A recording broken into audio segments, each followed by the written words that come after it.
Hello children, कुसुम ma'am की online class में आपका स्वागत है। प्यारे बच्चों, आज हम फोर्थ क्लास के विषय परिवेश अध्ययन का पाठ 19 एक कदम स्वच्छता की ओर को अच्छी तरह से रीड करना भी सीखेंगे और इसमें जितने भी क्वेश्चन आएंगे उनके आंसर लिखना भी सीखेंगे और समझेंगे। सभी बच्चे वीडियो को शुरू से लेकर अंत तक पूरी देखें ताकि आपको ये पाठ अच्छी तरह से समझ में आ जाए। और एक और बात, अगर आप अभी तक मेरे चैनल का हिस्सा नहीं बने हैं तो मेरे चैनल ऑनलाइन स्टडी हब को सब्सक्राइब भी करें, साथ में दिए बेल आइकन को जरूर प्रेस करें। Let's start. पाठ 19 एक कदम स्वच्छता की ओर। आओ कक्षा को सजाएं। चौथी कक्षा की अध्यापिका ने कहा, बच्चों आज हम सब मिलकर अपनी कक्षा के कमरे को सजाएंगे। बच्चों ने अध्यापिका से रंगीन कागज, स्केच पेन, पेन पेंसिल व रंग लिए और काम में जुट गए। सब बहुत उत्साहित थे। सभी ने मिलकर कक्षा को सजाया। तो सबसे पहले बच्चों, यहाँ पर जो पिक दे रखी है इस पिक को ध्यान से देखिए। क्या नजर आ रहा है आपको? हाँ, ये कक्षा का जो है रूम है, ये क्लास रूम है, यानी कक्षा का कमरा है। और यहाँ पर जो है ये बच्चे कमरे को सजा रहे हैं, है ना। सजी हुई कक्षा को देखकर अध्यापिका ने कहा, वाह, दीवारें तो सज गई है, लेकिन फर्श पर कचरा बहुत फैल गया है। अब सब मिलकर कागज के टुकड़ों व पेंसिल के छिलकों को एक डिब्बे में और पॉलीथीन, खाली हुए पेन व रंग की खाली शीशियों को दूसरे डिब्बे में डालो। रजनी ने कहा, मैडम यह सारा कचरा एक ही डिब्बे में क्यों न डाल दें? अध्यापिका ने कहा, नहीं, यह कचरा दो तरह का है। कागज, पेंसिल के छिलके आदि एक तरह का और पॉलीथीन, खाली पेन और शीशियां दूसरी तरह का। इसका सही तरीके से निपटान करने के लिए पहले इसे अलग करना जरूरी है। अब आगे है, देखो, सोचो और लिखो। अपने आसपास देखो और लिखो कि तुम किन चीजों को कचरा कहोगे। जैसे फटे कागज, आपके पास आगे पीछे, मतलब कि आपके आसपास अगर फटे कागज हैं तो उन्हें भी हम कचरा कहेंगे, है ना। फलों के छिलके हैं तो उसे भी कचरा कहते हैं। और बताओ बच्चों, और क्या चीज हो सकती है जिसे हम कचरा कह सकते हैं? पता है? पॉलीथीन है, देखिए पॉलीथीन है, या फिर प्लास्टिक की बोतलें हैं, ये देखिए प्लास्टिक की बोतलें हैं, या इनके अलावा रंग की खाली शीशियां, देखिए रंग की खाली शीशियां हैं। तो इन सब को ही हम कचरा कहते हैं। आगे है, चर्चा करो। कचरा खुले में फेंकने से क्या नुकसान हो सकते हैं? इसका आंसर आएगा, कचरा खुले में फेंकने से वातावरण दूषित होगा, कचरे पर मक्खियां बैठेंगी और वह हमारे घरों में आ जाएंगी और हमें बीमार करेंगी। अब आगे सेकंड क्वेश्चन है, घर से निकलने वाले कचरे और स्कूल से निकलने वाले कचरे में क्या अंतर होता है? इसका आंसर आएगा, घर में फल, सब्जियों, कागजों, मलमूत्र, चाय पत्ती, अंडे के खोल आदि का कचरा होता है।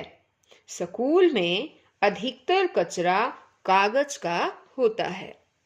अब आगे नेक्स्ट क्वेश्चन दे रखा है कि गांवों तथा शहरों से निकलने वाले कचरे में क्या अंतर होता है? इसका उत्तर आएगा, गांव का अधिकतर कचरा गलने वाला होता है, जबकि शहरों में न गलने वाले कचरे की अधिकता होती है। गलने वाला किस तरह से है बच्चों, पता है आपको? गलने वाले कचरे में आ जाते हैं जैसे फलों के छिलके, सब्जियों के छिलके, और जैसे कि हैं पेड़ पौधों के सूखे हुए पत्ते हो गए, इस तरह से ये जल्दी गल जाते हैं। या फिर कोई फटे पुराने कपड़े हो गए, ये भी जल्दी जो है वो गल जाते हैं। लेकिन शहरों में जो है न गलने वाला कचरे की अधिकता होती है। इसका मतलब है कि वहाँ पर जो है वो पॉलिथीन की थैलियाँ, जैसे कि है चिप्स के रैपर वगैरह हैं, कांच के टुकड़े वगैरह, इंजेक्शन की लगी हुई सुइयाँ, ये जो है ये गलती नहीं है, और इस तरह का जो कूड़ा है वो शहरों में ज़्यादातर मिलता है।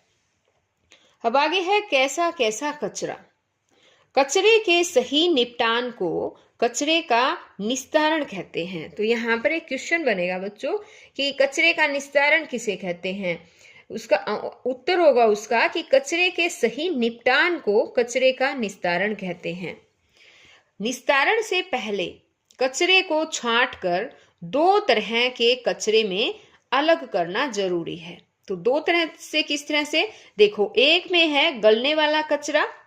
यह कचरा गलकर मिट्टी में मिल जाता है और मिट्टी को उपजाऊ बनाता है, जैसे कागज, फलों व सब्जियों के छिलके, अंडों के खोल, चाय की पत्ती, जंतुओं का मलमूत्र या अपशिष्ट पदार्थ जो कहते हैं, और सूखी पत्तियां आदि।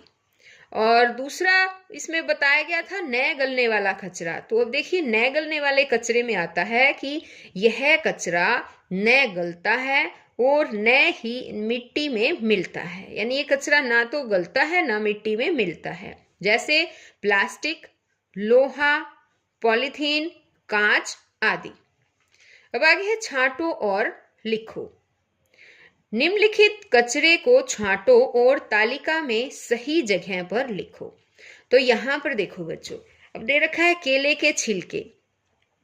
जो गलने वाला है उसे गलने वाले जो है खाने में हमें लिखना है। तालिका दे रखी है यहाँ नीचे, देखिए गलने वाला कचरा, यहाँ लिख रखा है न गलने वाला कचरा।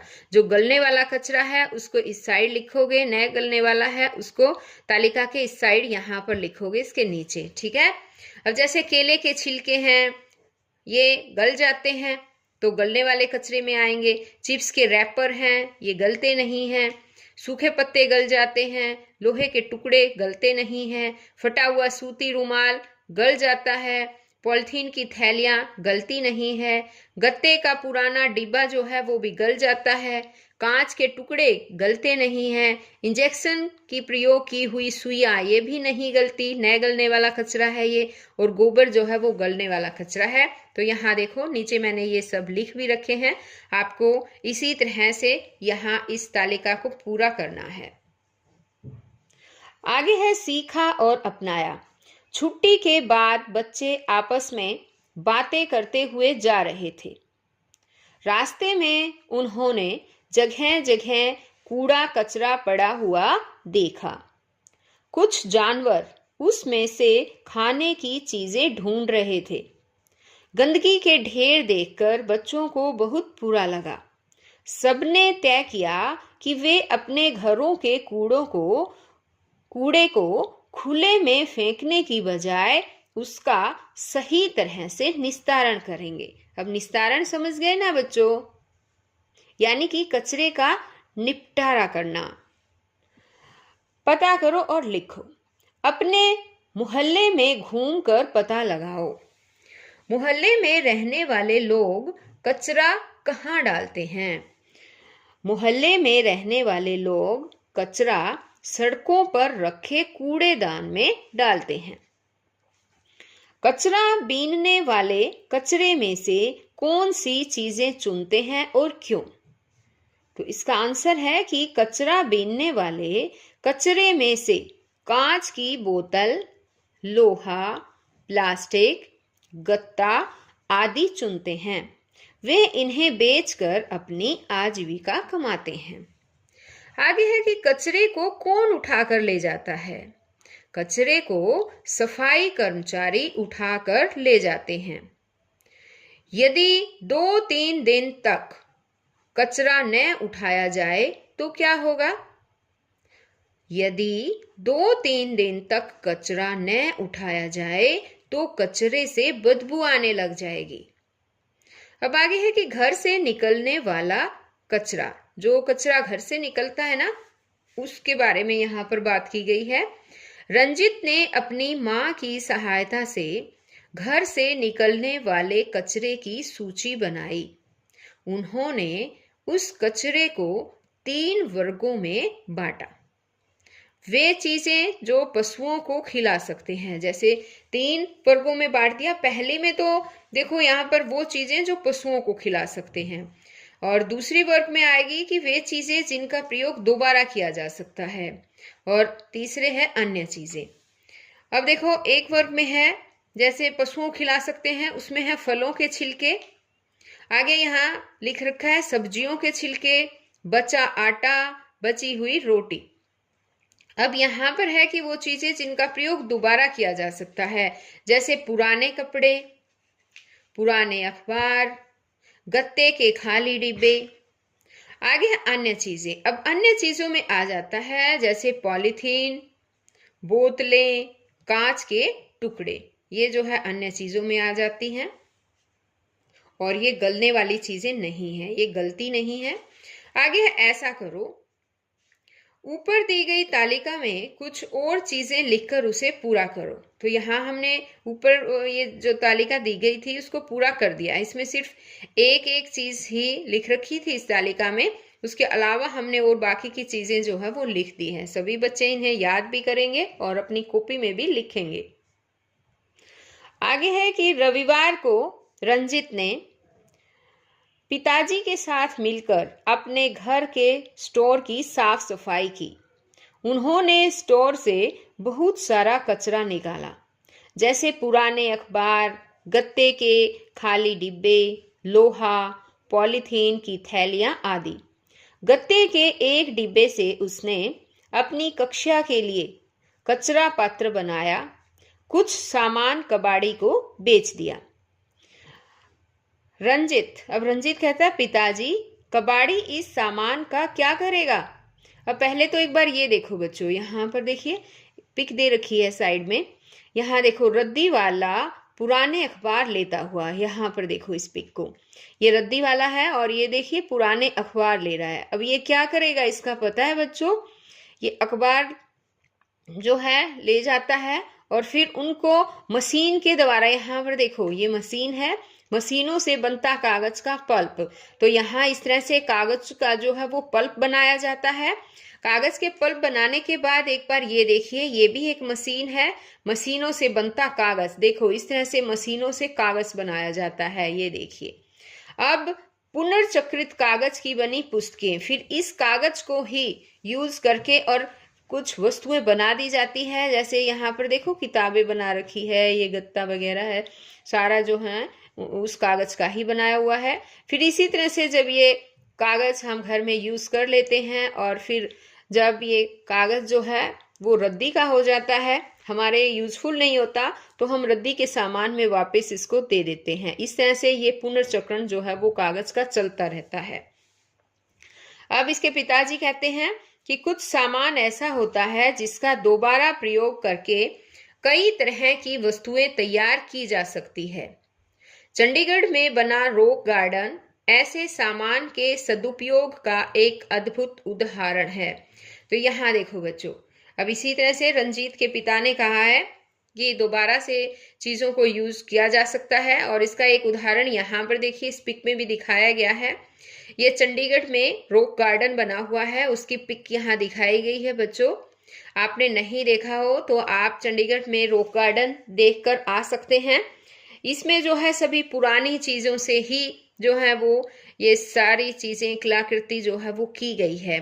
इसमें जो भी कचरा होता है, जैसे टूटे हुए कप हैं या कांच हैं या फिर चूड़ियां हैं, कांच के टुकड़े हैं, इनको जो है यूज करके और इस तरह से ये सजाने की चीजें जो है वो बनाई गई है, कलाकृतियां जो है वो बनाई गई है। अब आगे है, अब बताओ। चित्र में दिखाई गई गुड़िया किस चीजों से बनी है? तो देखो इसका आंसर आएगा कचरे, टूटे कप, कांच के टुकड़ों, चूड़ियों आदि से। अब इसी तरह से आगे इसने कहा है कि पुरानी चूड़ियों से तुम सजावट की कौन सी चीजें बना सकते हो? कई प्रकार की कलाकृतियां बना सकते हैं। या फिर इसको पूरा लिखना चाहो तो ऐसे भी लिख सकते हो बच्चों कि पुरानी चूड़ियों से हम कई प्रकार की कलाकृतियां बना सकते हैं। अब आगे है यहाँ पर देखिए एक बार, यह कहाँ ले जाएं पॉलीथीन, कि हम पॉलीथीन को कहाँ ले जाएं। देखो अब इसने कहा है कि कबाड़ी को सामान बेचने के बाद अब जो कचरा बाकी बचा था उसमें पॉलीथीन की थैलियां थी। रंजीत उन्हें कूड़ेदान में फेंकने लगा, लेकिन उसके पिताजी ने उसे ऐसा करने से मना किया। उन्होंने बताया कि पशु कचरे में से खाने की चीजों के साथ कभी कभी पॉलीथीन की थैलियों को भी निगल जाते हैं। इनसे वे बीमार पड़ सकते हैं और मर भी सकते हैं। अब आगे यहाँ है, यह भी जानो, पुरानी अनुपयोगी वस्तुओं से नई उपयोगी वस्तुएं बनाने की प्रक्रिया को पुनर्चक्रण कहते हैं। तो ये क्वेश्चन जो है बच्चों आपके एग्जाम में पूछा जा सकता है और आपको आना भी चाहिए। तो इसे समझिए, पुनर्चक्रण का मतलब है कि कोई भी पुरानी अनुपयोगी चीजें हैं, वस्तुएं हैं, उन वस्तुओं को दोबारा से नई वस्तुएं बनाने की जो प्रक्रिया होती है, प्रक्रिया, उसको पुनर्चक्रण कहा जाता है। ठीक है। अब यहाँ है रंजीत। रंजीत कहता है तब तो इन्हें जला देता हूं। अब पिताजी कहते हैं नहीं बेटा, पॉलीथीन को जलाने से निकलने वाला धुआं हानिकारक होता है। अब रंजीत कहता है इसका मतलब पॉलीथीन को न जला सकते हैं और न ही फेंक सकते हैं, तो फिर इसका क्या करें? अब उसके पिताजी उसे समझाते हैं कि बेटा इसका एक ही उपाय है, हमें पॉलीथीन का इस्तेमाल कम से कम करना चाहिए। अब आगे सोच और लिखो, पॉलीथीन का कचरा कम करने के लिए हम क्या कर सकते हैं? आंसर है पॉलीथीन का कचरा कम करने के लिए हमें पॉलीथीन का प्रयोग कम करना चाहिए, या फिर ये ऐसे भी लिख सकते हैं पॉलीथीन का प्रयोग कम से कम करना चाहिए। अब आगे कि यदि नालियों में पॉलीथीन फंस जाए तो क्या होगा? इसका उत्तर आएगा यदि नालियों में पॉलीथीन फंस जाए तो नालियां रुक जाएंगी। और कई बार आपने बच्चों देखा भी होगा, है ना, नालियां रुक जाती है, वो नालियां पॉलीथीन की वजह से ही जो है वो रुकती है। आगे, पॉलीथीन बैग के स्थान पर तुम किस चीज का प्रयोग कर सकते हो? पॉलीथीन बैग के स्थान पर हम कपड़े के थैले का प्रयोग कर सकते हैं। कूड़ा करकट क्यों नहीं जलाना चाहिए?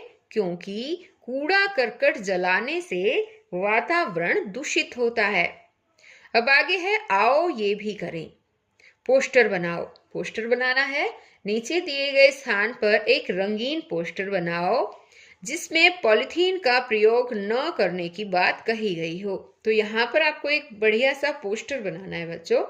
जैसे मैंने तो एक जो है यहाँ पर पॉलीथीन का प्रयोग ना करने की जो बात कही गई है वो मैंने लिख दी है कि प्लास्टिक की नहीं कोई शान, मिटा दो उसका नामो निशान। इस तरह से आप भी अपनी तरफ से कुछ लिख सकते हैं और इस तरह से एक रंगीन पोस्टर जो है वो आपको तैयार करना है। तो बच्चों आज इस वीडियो में केवल इतना ही। नेक्स्ट वीडियो में मैं आपके लिए और नया चैप्टर लेकर आऊंगी। तो फिर मिलते हैं हम नए चैप्टर में नई वीडियो के साथ। तब तक के लिए बाय बच्चों।